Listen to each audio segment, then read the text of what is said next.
Hey guys, welcome back to today's video. Today is Thursday, August 26, 2021, and today we're going to be talking about the Virginia gubernatorial race, in which there is an interesting phenomenon here that the Democrats across the state, whether the Attorney General's race, the Lieutenant Governor's race, the House of Delegate races, or even on the top of the ticket, the Governor's race, are not being, as it seems, directly impacted by the dip in approval rating for President Joe Biden. And the reason why this holds a lot of attention, just needs to be recognized, is because the president's approval rating, when you have the incumbent party being at a point where they have fallen from being up 20 points to now just being up 0.6%, you would expect a dramatic decrease in Democratic support across the nation. And while we might have seen that in terms of the generic ballot on the national level or some more individualized races, that does not seem to be the case in the state of Virginia. And that could have a number of implications. And the reason why I say this is because for quite some time now, there have not been many polls from the Virginia gubernatorial race. Real Clear Politics will show you the most recent ones, and on Wikipedia you can find every single one that had been released. And if you take a look at them, it was only Republican pollsters up until the middle of August that actually polled this race. Every single one of them have that R by the name, meaning they are Republican internals or funded by conservative PACs, which typically means that there is some type of inherent Republican boost. And even with that, in every single one of these, Terry McAuliffe defeats Glenn Youngkin across the state of Virginia. Then Virginia Commonwealth University released a poll that showed Youngkin behind by 3. Roanoke College showed him behind by 8. Looking across the nation, looking across the state of Virginia, you will see here that Terry McAuliffe defeated Glenn Youngkin in every single poll that mattered, and still continues to do so despite Joe Biden fizzling off in terms of his national approval rating. In fact, the most recent poll, which surprisingly isn't on Wikipedia yet, because they actually are very quick because it is updated by those who see it, Christopher Newport University shows Terry McAuliffe with a 9-point lead over Terry McAuliffe, bringing the average to plus 5.5%. Roanoke College had him ahead by 8 points, as I mentioned, and VCU by 3 points. So the average here is not necessarily a deafening margin for Terry McAuliffe, but still one that is very interesting considering that Joe Biden really is not in a good position when it comes down to the national approval rating. And if you take a look at the history of Terry McAuliffe, in 2013, he won the Virginia governor's race. And I know that might not necessarily be surprising. Virginia hasn't gone to a Republican on the presidential level since 2004. But in 2009, the year after Barack Obama was elected, the Republicans won here by nearly 20 points across the state. Bob McDonnell won with 59% of the vote. It was a Republican sweep. They controlled the state legislature. They pretty much had a trifecta, and they did actually, not pretty much, they did have a trifecta following this election, and it was a very good election for the GOP.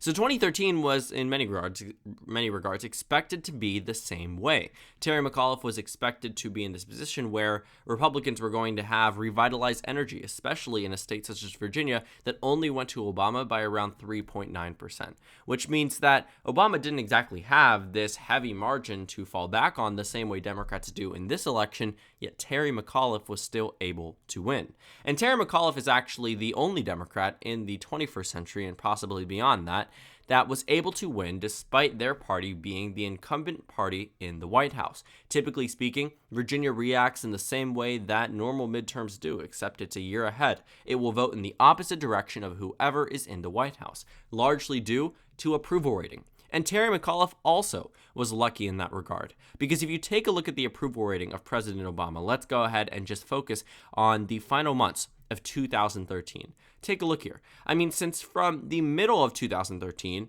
that's when Obama's approval rating started to go into the negative. It started dipping up and up and up and up. And at a point, by the time we had reached Election Day on November 5th, the approval rating for Obama was just 43%, and he had a 52% disapproval rating. President Obama was not at all approved of by a heavy margin at this time in November of 2013. At all. The disapproval was plus 9%. Yet Terry McAuliffe, as himself, was able to defy expectations and win in this race. It also might suggest that while the approval rating does matter on many levels, it might not matter as much to Virginia voters. The approval rating, at least for Democrats, might not matter, Because if you take a look at where Donald Trump was on Election Day in 2017, I mean, you are looking at a very poor approval rating, 38% across the nation, 57% disapproval rating. And we know how that Virginia race ended up. Ralph Northam won across the state by 9%, one of the largest margins of victories for a Democrat in Virginia in quite some time when it came down to the governor's races. So looking at Virginia in 2017, Ralph Northam did very well, partially due to Donald Trump's unpopularity, or maybe the state just took a leftward turn. Whatever it is, Ralph Northam was able to win that race. And despite President Obama being disapproved of in 2013, Terry McAuliffe made history. And that's exactly what we might expect him to do now.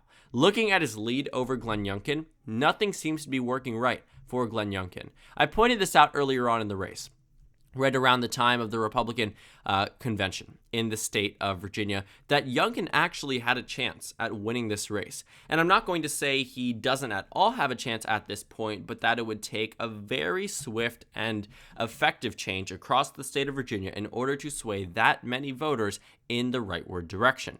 But Glenn Youngkin, I think, had just many campaign missteps. The first being the 3 consecutive endorsements from Donald Trump, and him graciously accepting such endorsements.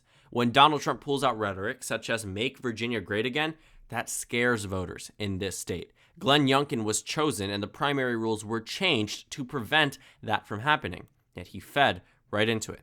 Number 2, the hot mic incident in which Glenn Youngkin was revealing to someone he thought was a close ally that he would be going on the offense on abortion rights once in office if Republicans are able to win the state legislature.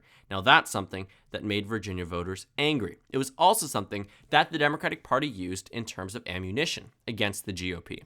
And 3, Glenn Youngkin with his debate missteps, the first one being saying that he would not take part in a 35-year-long tradition to debate at the Virginia Bar Association. That was also something that was out of the ordinary. So Glenn Youngkin, if he was to run this race like a traditional Republican, should have not at least told Donald Trump in private, "Do not endorse me more than once. I understand, I like your endorsement, I'm all for you, I voted for you," but the Virginia voters did not. But also Donald Trump might not believe that. He might think that the state of Virginia was rigged against him. Number 2, he should have participated in every and all debates. Any opportunity to tear down someone voters already know is exactly what you need to do. They know Terry McAuliffe. They approved of him. The state of Virginia had a pretty successful run under Terry McAuliffe in terms of public approval. And that's exactly why it contributed to Ralph Northam's victory in 2017. Terry McAuliffe was a popular governor in Virginia. Another reason why Glenn Youngkin needed to do everything he could to tear down his character, to tear down the way that voters view him.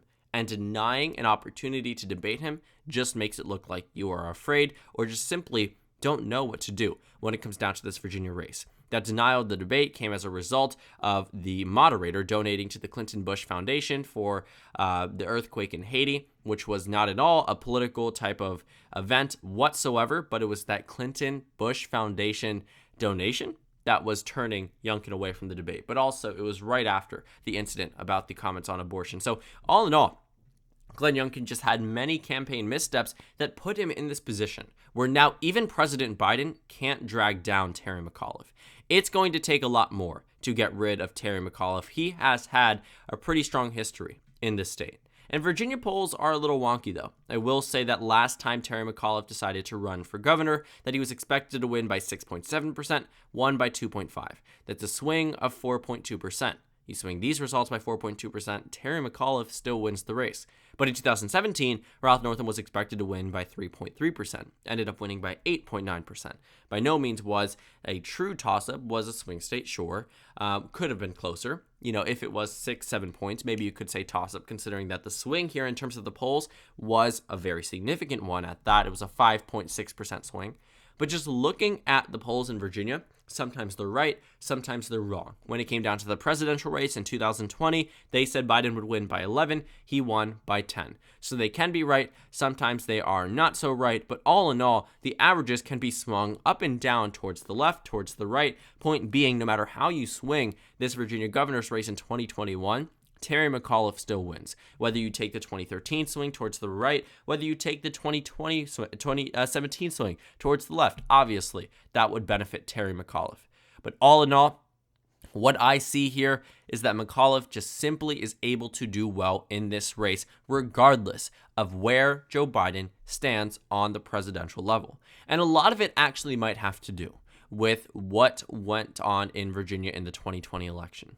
If you take a look at the presidential race in the state of Virginia, you will see that the Democratic Party did phenomenally. The last time a Democrat had a margin larger than Joe Biden's was in 1944. So Joe Biden certainly did very well across the state. He won 54% of the vote.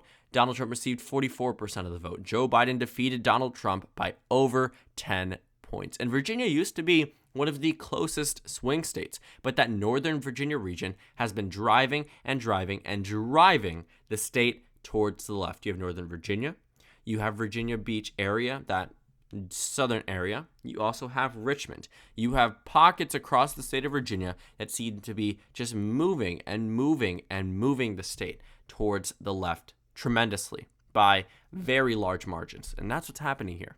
And that's what's happening in this governor's race. Voters are beginning to care less about Joe Biden when it comes down to the Virginia race. In addition, I also think that the campaigning on the behalf of the Democratic Party is something that is working.